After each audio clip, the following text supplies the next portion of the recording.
Hey, everybody, if we get everyone to sit down. Just now you heard Amy Solico responding to some of Dimitris Sevastopoulos' questions about the difficulties that American companies have navigating not only Chinese but especially American regulatory changes. In our conversation today, we're going to focus on Chinese companies, MNCs, private enterprises, state-run enterprises, and the difficulties they're having in that same regulatory environment. I am absolutely thrilled to introduce to you Catherine Pan, who is partner at Dorsey Whitney. She is an absolute legend in the legal profession for anyone who has worked in cross-border, really in either direction. Her clients from China really read like a who's who of important companies from that country. She is a graduate of Fudan and Harvard Law, and made partner at Dorsey in 2012, making her one of the youngest people ever to make partner at that prestigious firm. She, her familiarity with the legal and regulatory regimes in both countries, her incredible legal acumen has made her an invaluable bridge for business, headquartered really on either side of the Pacific. So a warm welcome to you, Catherine. Thank you, Kaiser.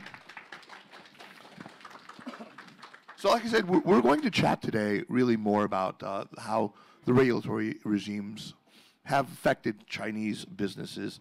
And you just got back, Catherine. I know we've heard a little bit from Amy, who talked to clients in Beijing and had talked about sort of a fear, malaise, uncertainty, certainly some of the things that you've been hearing. Your first trip back there, I believe, since before the pandemic, right? That's and right. you did quite a bit of traveling.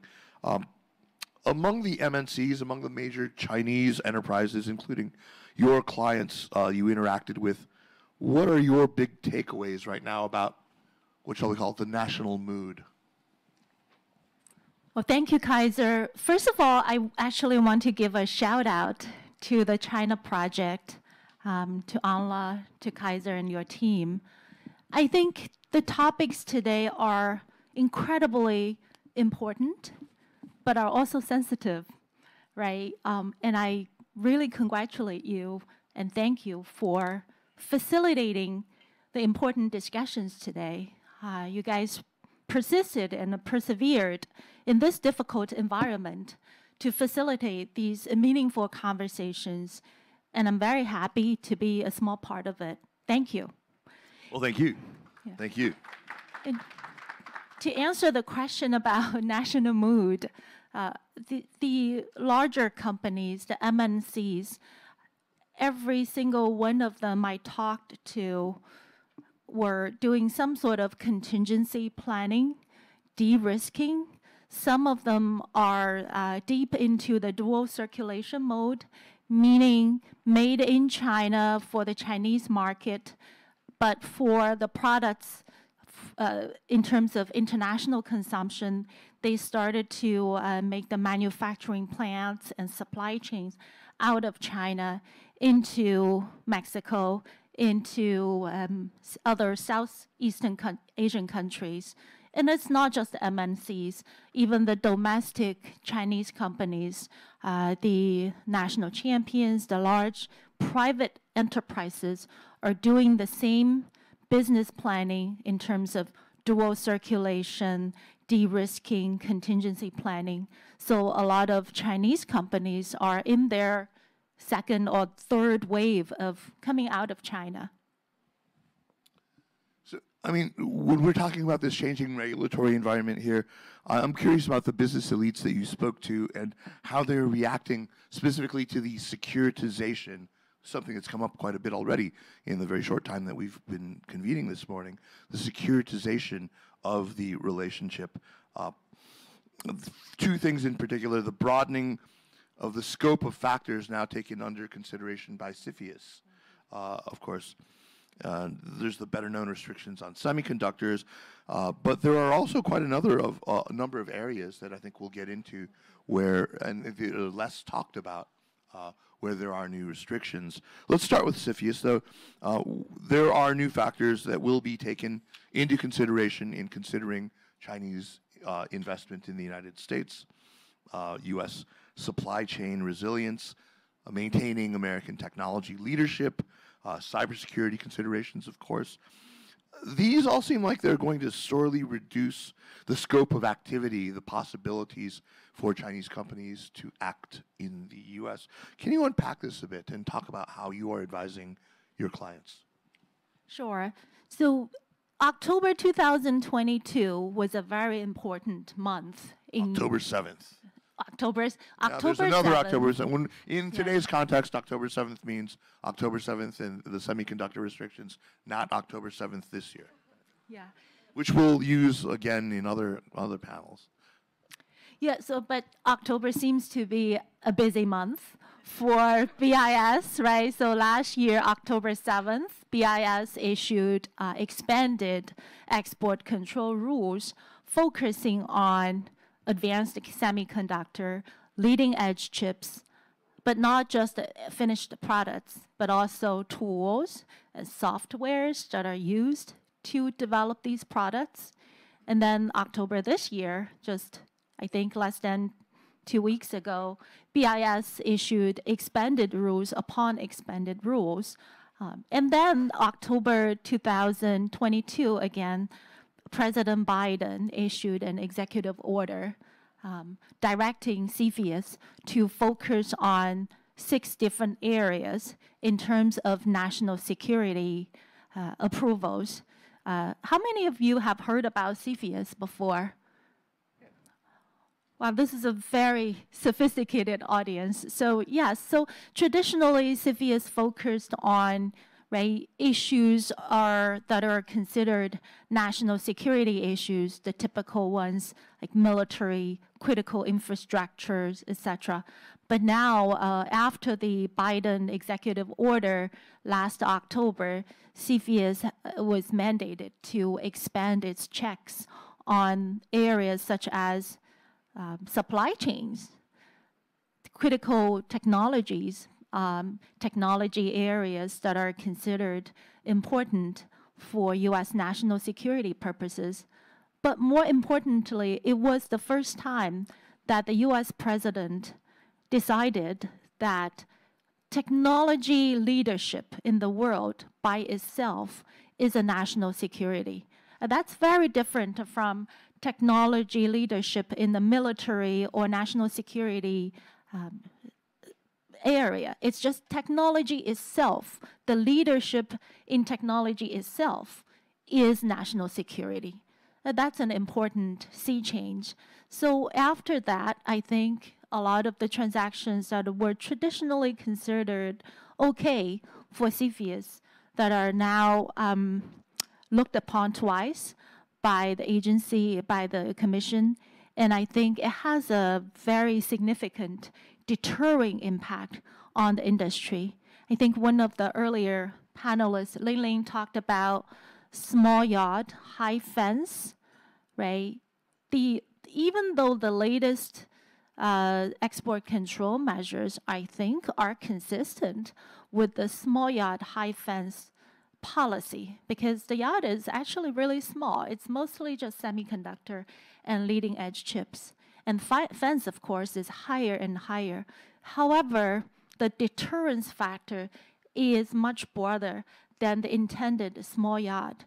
So a lot of our clients in the biotech industry are really concerned about CFIUS applying to biopharmaceutical companies, even though if you look at the rules, right, biopharmaceutical technologies mostly are not export-controlled technologies, which means acquisitions or investments in this field shouldn't be subject to at least the mandatory CFIUS review. But the market perception is the yard is getting bigger and bigger, and because President Biden's executive order said technology leadership itself is national security, so people are worried about even biotech investments, because even though technically most of the biotechs are EAI 99 items, meaning not subject to export control, not critical technology, but the market perception is this relates to technology leadership, and therefore our transaction might be rejected by CFIUS.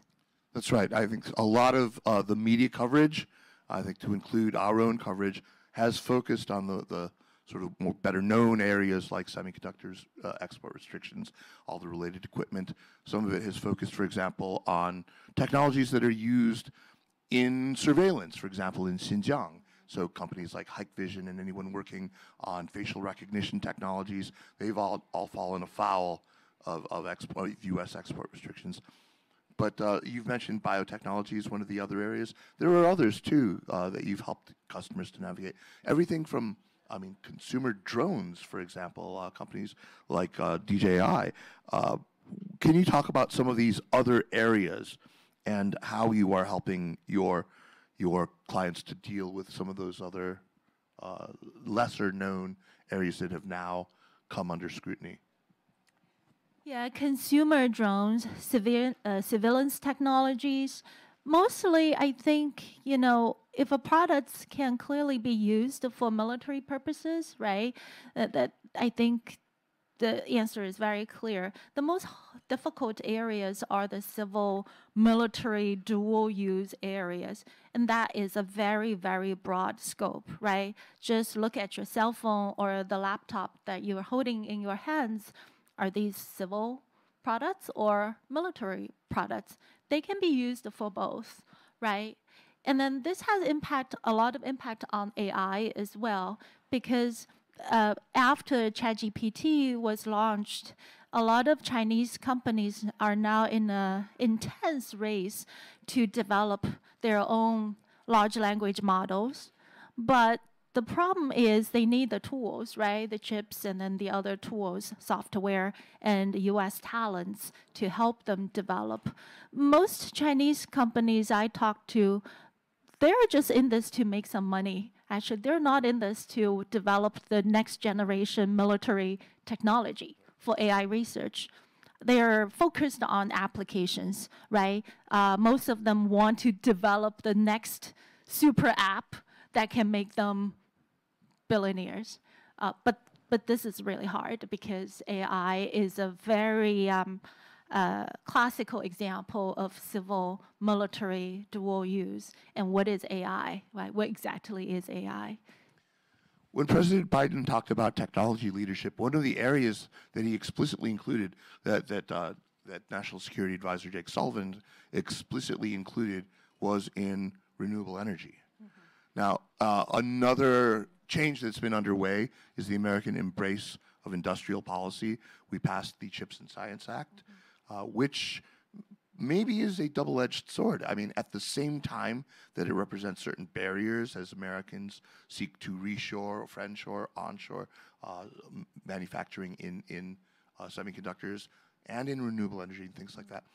There are also opportunities that Chinese companies, whether they're in solar, in wind, or especially in EVs, are looking at in the United States. And a lot of these companies are wondering whether they will be eligible, in fact, for some of the American governmental largesse, for some of the subsidies.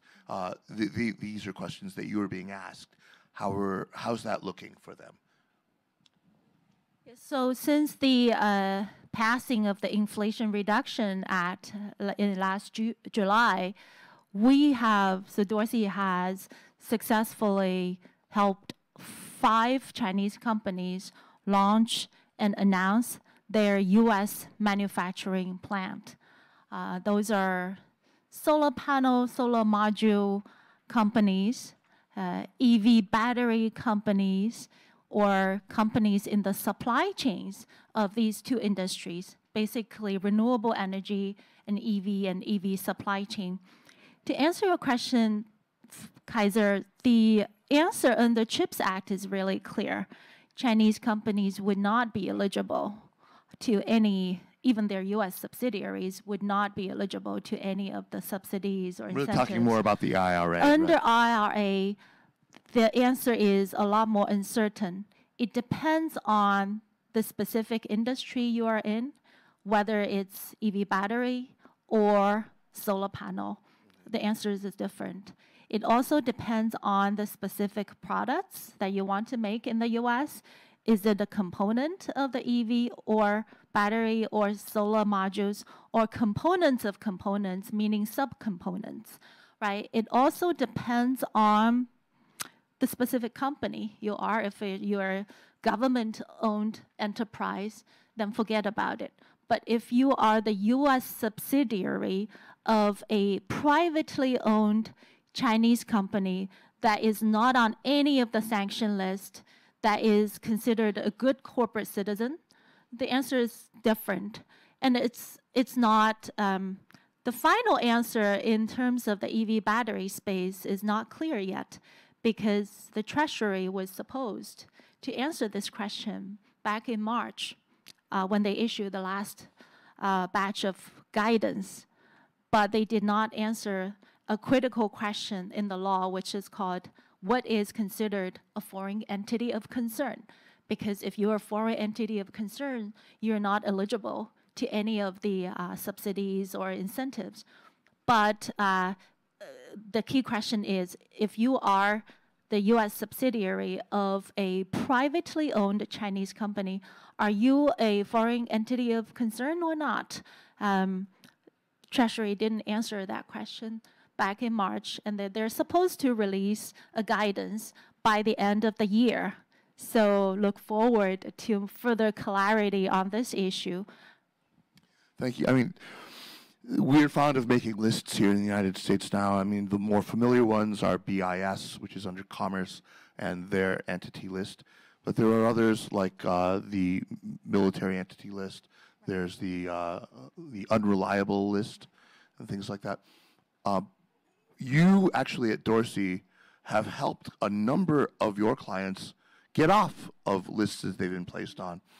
Without giving away too many trade secrets here, can you talk a little bit about what you've been able to do to help your clients to get their names off of these lists?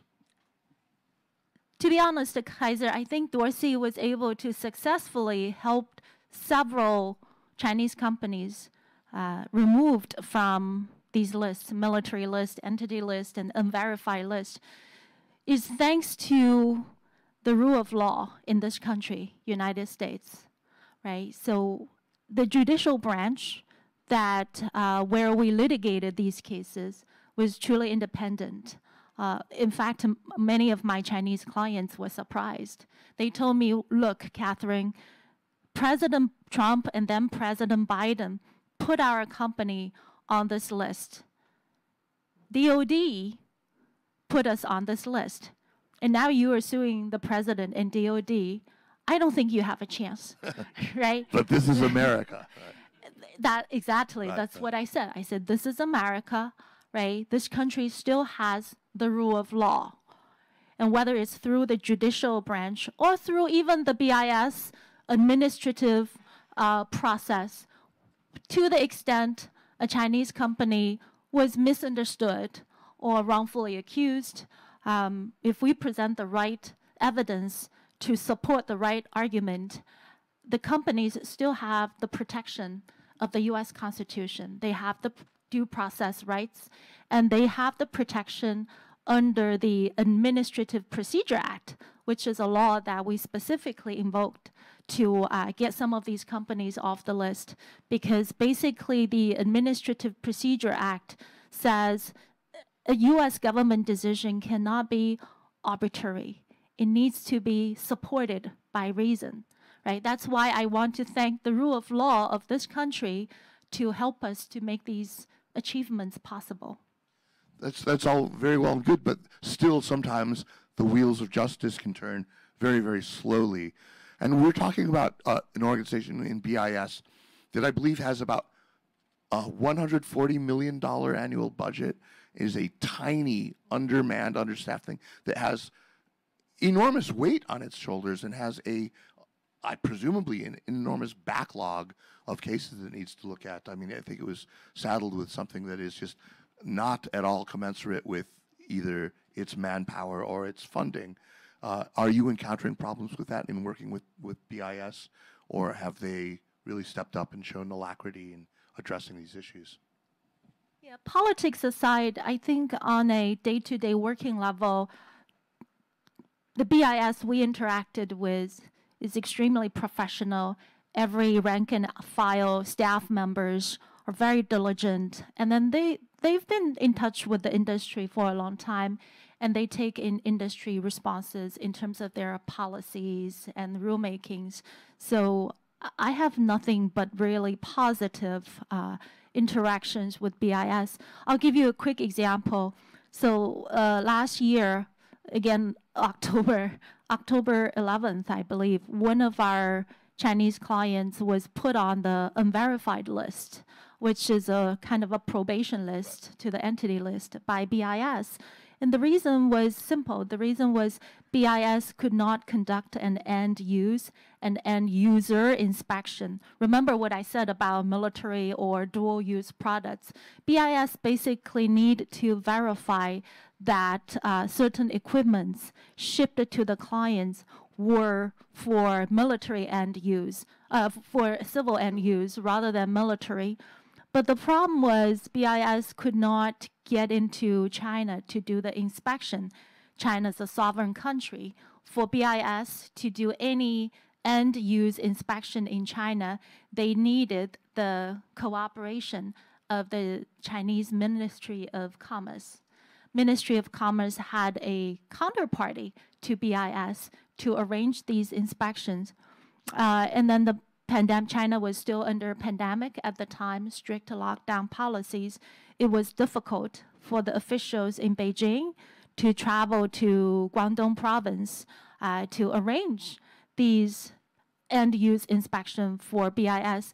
But we were able to work with both countries' governments to arrange for a successful end-use inspection thanks to the cooperations from both countries. And we removed the client in December, less than 50 days later.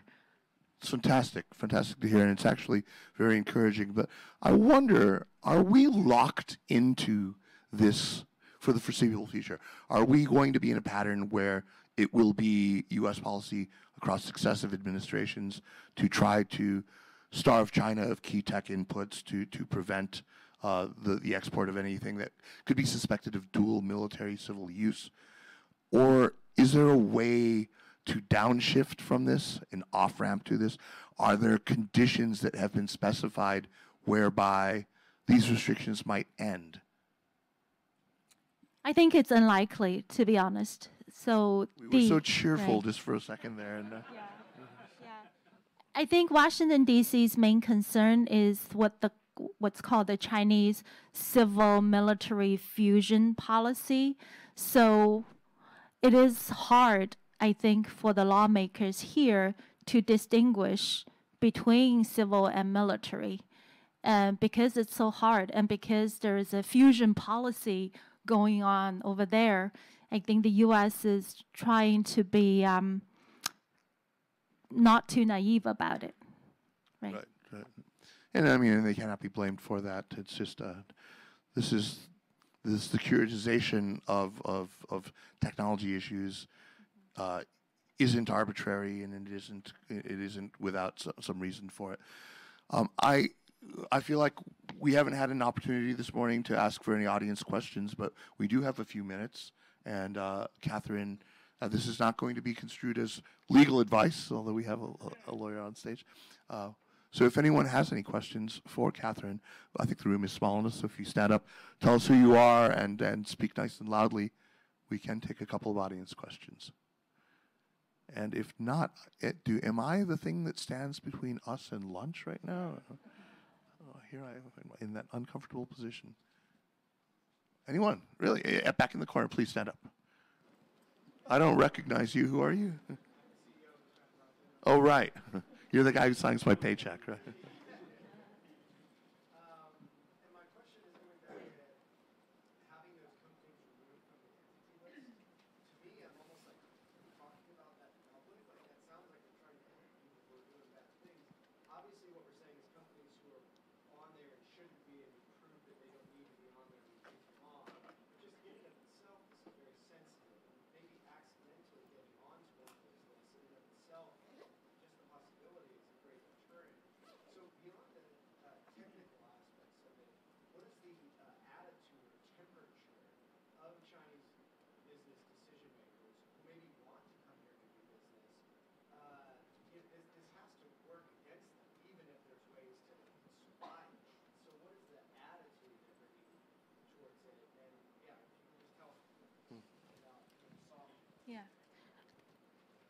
The Chinese business leaders are deeply, deeply concerned about these lists, right? The sanctions list. And a lot of them think, they can just accidentally get onto these lists. And I think based on what we worked on, there are situations where companies were misunderstood or wrongfully accused. So Kaiser asked about the national mood earlier. I don't think there's a national mood in China.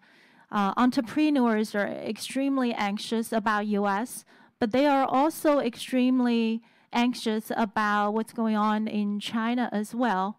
But on the other hand, I spent a whole month in China last month, and I wanted to make sure I wasn't living in a bubble, right? When we travel to China, oftentimes we live in a bubble. 5-star hotels, and then the friends you talk to, they're the business elites, the top 0.01% of the real population. So I made sure that I go out of my way to talk to the so-called grassroots people, including the taxi drivers, the waiters and waitresses, the hotel staff members. And most of these people I talked to and interacted with, they were very, very supportive of the leadership. For example, I vividly remember, Bob, that when my car went through the Tiananmen Square, the driver passionately told me the story of how he supported President Xi's crackdown on the tutoring and the educational sector. And as we passed the Tiananmen Square, he made a saluting sign towards the Tiananmen direction, and he said, thanks to the leadership, my son will now have a chance to make it in this country, because without killing the tutoring and educational sector, it's impossible for the children of average people like me to make it. And then that's not something I heard, right, in my normal interactions with people I usually work with. So when I finally arrived at my dinner party, I relayed my conversation with the taxi drivers to my friends and the clients at the dinner party. And of course, they came up with 10, 20 smarter arguments against it. Basically, it's just more expensive. We can still pay for the tutoring. It's just more expensive for the poorer kids and all that. Then I saw the waiters and waitresses in the restaurant rolling their eyes and not willing to pour the Mao Tai to those people anymore. So it's hard to summarize a national mood. The entrepreneurs are anxious, but the anxiety is not mostly about the US. I think the anxiety is mostly about the country itself, the directions. But then the average people, I think for the lawmakers and the policymakers in the US, we shouldn't underestimate the level of support the leadership, the Chinese government still enjoys from their own people. And we shouldn't underestimate the national pride, right? When you are in China, how easy it is to travel from one place to another, from Beijing to Shanghai, right? If we had the high-speed train here from New York to Washington, D.C., we'll get there in about an hour. So the national pride is still there. And there are some anxieties. But I think if you talk to different people, you hear very different stories and attitudes. Catherine Pan, thank you so much for joining us here at the NEXTChina conference. And thank you all